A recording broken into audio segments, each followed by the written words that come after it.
বাঙালি বাড়ির রান্না মানে শুধু স্বাদ নয়, একটা গল্প। আর সেই গল্পে চিকেন রান্না যেন একেবারে আলাদা রকমের আবেগ। আজ আমরা যেই চিকেন রেসিপিটা বানাচ্ছি সেটা ঠিক বাজারের মতো নয়। এটা হলো সেই ঘরোয়া চিকেন যেটা তৈরি হয় ধৈর্য, মশলার গন্ধ আর রান্নার প্রতি ভালোবাসা দিয়ে। অনেকেই ভাবে চিকেন রান্না মানে হালকা ভাজা আর গ্রেভি, কিন্তু বাঙালির রান্নাঘরে চিকেনের আসল খেলা হয় মশলার তাপে। পেঁয়াজ, আদা, রসুন আর শুকনো মশলা যখন জাল দিয়ে নিজস্ব তেল ছাড়ে, ঠিক তখনই সেই চিকেনের স্বাদ সবচেয়ে বেশি ভালো হয়।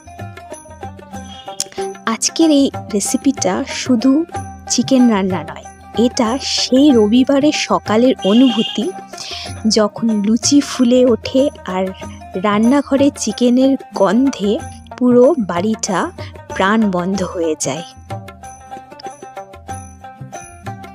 তো ভিডিও ভালো লাগলে লাইক, শেয়ার, সাবস্ক্রাইব করে দিও আর শেয়ারও করিয়ে দিও। Thank you.